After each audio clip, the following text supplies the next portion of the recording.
After each segment of instruction, there will be a 3-second black period to give the instructor an opportunity to stop the film if desired, to ensure that the student has a complete knowledge of the individual teaching point before continuing on.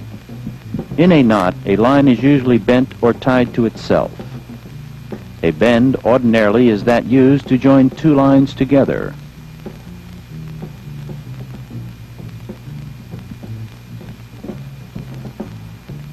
A hitch is a line tied to a ring around a spar or stanchion, or another line.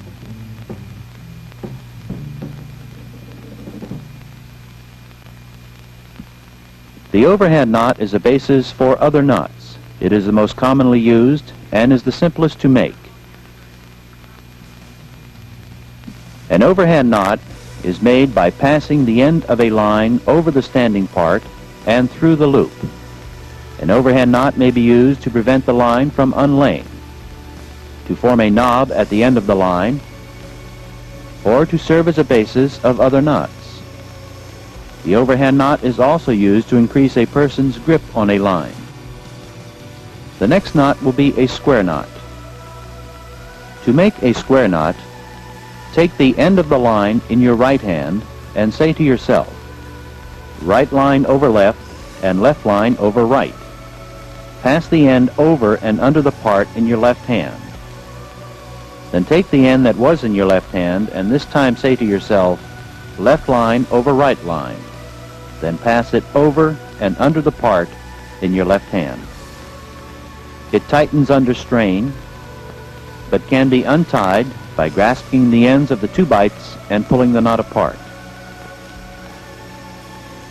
The next knot is a figure 8 knot. To tie a figure 8 knot, form an under or overhand loop in the line. Pass the running end over the standing part, up the other side, and through the loop. Tighten the knot by pulling on the running end and the standing part. A figure 8 knot is used to prevent the line from unreeving when rove through a block. The knot is easy to untie. The bowline knot. To tie a bowline, hold the standing part with your left hand and the running end with your right hand. Flip an overhand loop in the standing part. Hold the standing part and the loop with the thumb and fingers of your left hand. Using your right hand, pass the running end up through the loop and under and around the standing part, and down again through the loop. A bowline neither slips nor jams and unties easily.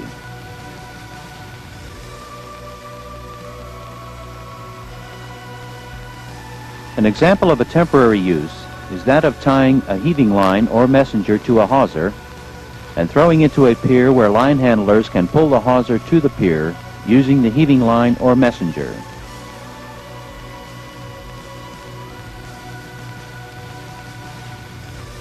A running bowline is used when you need an extra large eye. To tie a running bowline, put the running end under the standing part. Make an overhand loop in the bite. Take the bitter end over the standing part, up through the overhand loop, around and under the standing part, and down through the loop, forming an eye around the standing part. The next knot will be a half hitch. A half hitch is used to secure the line to an object.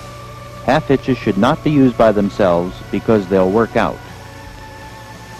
To tie a half hitch, loop the line around the object from the top, making a round turn so that the strain will be on the line and not the hitches.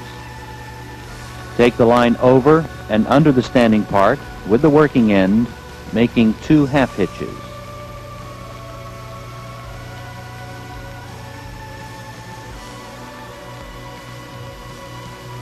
Hitches should always run in the same direction to prevent twisting of the line.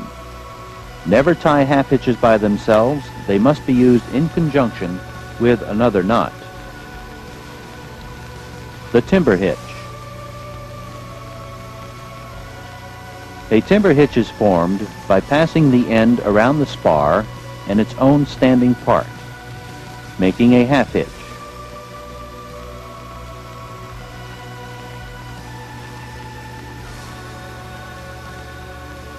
Then wrap the working end around the same part of the line a minimum of 3 times.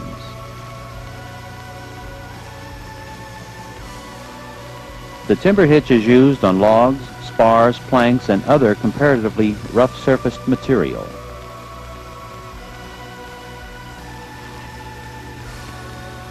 A rolling hitch. When making a rolling hitch, the working end is wrapped around the spar or line 3 times in the direction of pull, crossing the standing part on the top side each time. Then the end is hitched with 2 half hitches around the spar or line from the top on the opposite side of the 3 turns. A clove hitch is used to fasten a line around a cylindrical object. To form a clove hitch, the end is passed around the spar, crossing the standing part, then around the spar again, bringing the end through between the end part and the standing part under its own part. It is one of the most widely used knots. This is a cat's paw. To tie a cat's paw in an endless sling, take a length of the sling with each hand and twist each length inward or outward a minimum of 3 times. Then put the loops on a hook.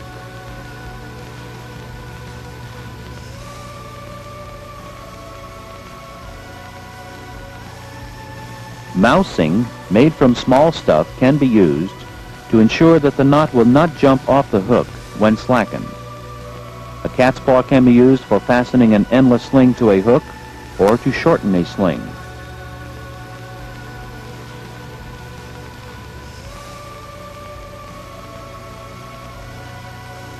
A single sheet or becket bend is used to tie 2 lines of unequal size together or to tie a line to an eye. To tie a single sheet or becket bend, take the end of the larger line, lay it back parallel to the standing part, forming a loop. Then take the smaller of the 2 lines, put the end up through the loop, and pass it around the loop and back under itself.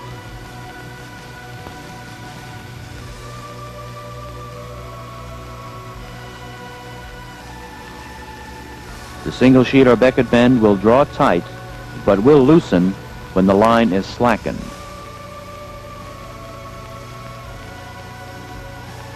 A double sheet or becket bend is always used to tie the gant line to a bosun's chair.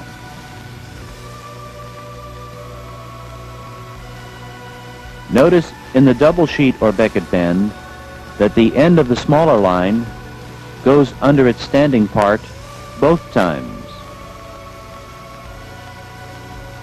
If a greater holding power than the single sheet or becket bend is required, a double becket bend is used.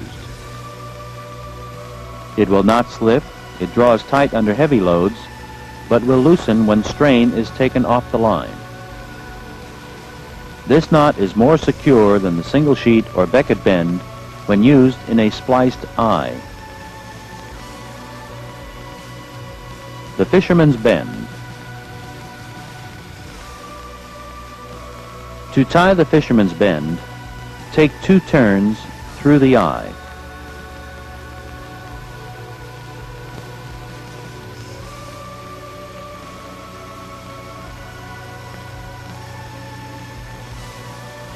Tie a half hitch through the turns and another 2 half hitches around the standing part.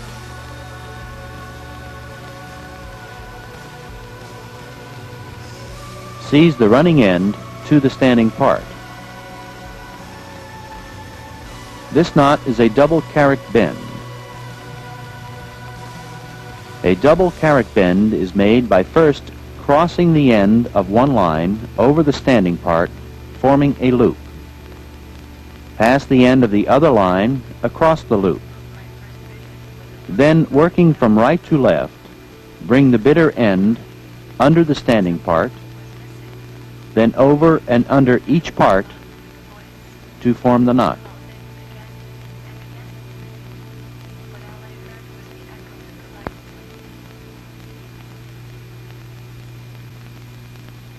A good knot must be easy to tie, easy to untie, and serve a definite purpose.